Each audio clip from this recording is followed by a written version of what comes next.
there, halflings. Thanks for returning and joining me for story time today.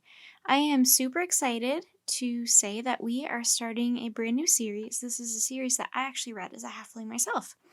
Um, Although this one is from Animal Arc Pets, I grew up with the original Animal Arc series. We will get to those books, but I am waiting to get more in the mail. So I thought we could start with the Animal Arc Pets.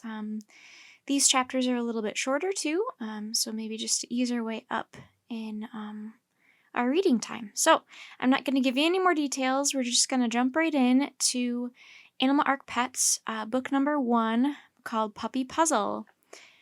And we're going to start with chapter 1, and it's called Important News.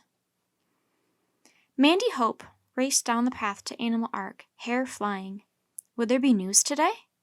She had been thinking about Molly all through school. Molly was a black Labrador who was expecting puppies. Mrs. Todd, Mandy's teacher, had smiled when Mandy told her why she was so excited. "You and your animals, Mandy," she said. "Sometimes I think that's all you think about." Mandy grinned. She liked her teacher. Mrs. Todd had a spaniel named Jody. Mrs. Todd liked animals too. Mandy pushed open the front door and raced through the hall to the back of the house, dropping her school bag as she ran. She dashed into Animal Arc. Both of Mandy's parents were vets, and their clinic was attached to the house. "Hey, what's the hurry?" Jean Knox, the receptionist, called. "Is there any news?" Mandy said in a rush. "Has Molly had her puppies?" Jean smiled. "Your mom just came back from Moorcroft," she said. "Why don't you go and ask her all about it?" Mandy bit her lip. "Is she busy?" she said. "Does she have a patient with her?" Jean shook her head. "No," she said. "The clinic is closed for the day. She's just giving the animals their medicine. You go ahead. Maybe she'll let you give her a hand. She's in the unit." The unit was where animals could stay if they were too sick to go home. Mandy shook her head. "I'm not allowed to go help with the animals yet," she said. "But Dad says I can start helping out when I'm 12. She sighed. 12! 3 whole years to go. Jean grinned. "I thought you were all excited about Molly and her puppies," she reminded her. "I am," said Mandy. She rushed over to the door of the unit and pushed it open. "Hi, Mom," she said. Dr. Emily Hope was in the middle of examining a tortoise, but the tortoise didn't seem to want to come out of his shell. "Mandy," she said, "guess what?" "Molly's puppies have arrived?" said Mandy. Dr. Emily laughed. "5 of them," she said, "and all healthy." Mandy sighed with relief.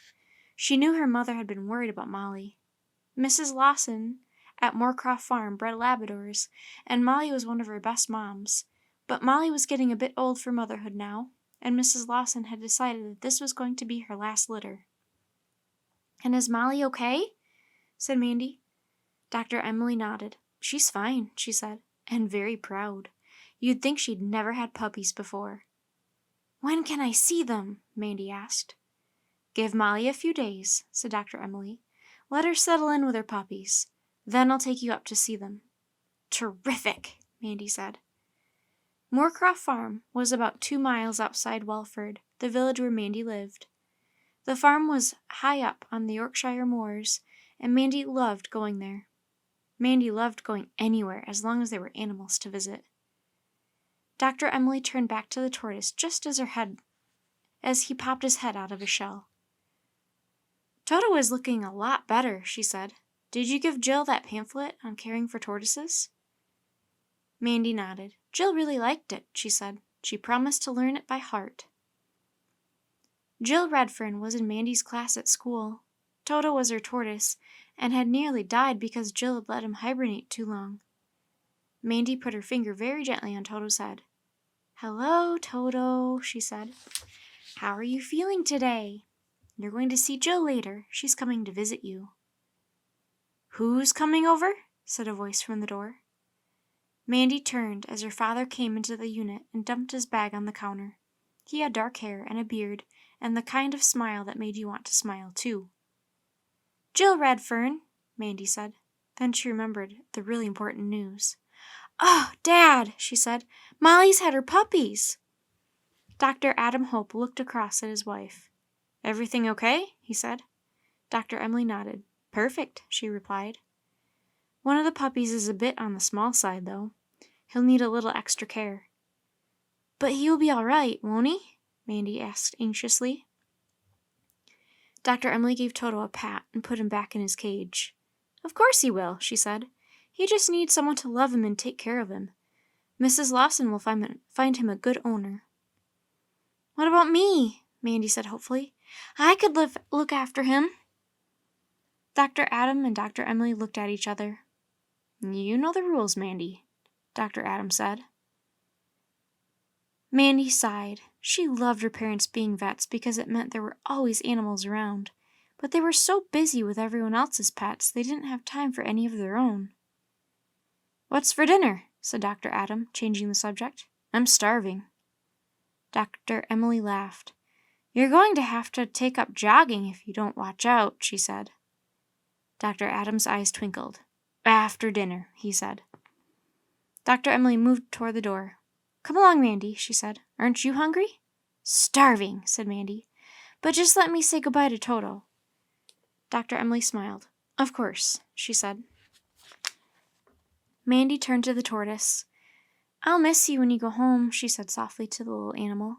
But you're going to be well looked after from now on, Toto. Dr. Emily stood by the door waiting for her. You really do love animals, don't you, Mandy? She said. Mandy nodded and smiled up at her mother. Of course I do, she said. More than anything, and I want to be just like you and Dad when I grow up. I want to be a vet, too. Her mom smiled. Let's wait and see, she said. It'll be a long time before you're grown up. You might change your mind. Mandy didn't say anything, but she knew she wouldn't ever change her mind. There was nothing in the world as important to her as animals.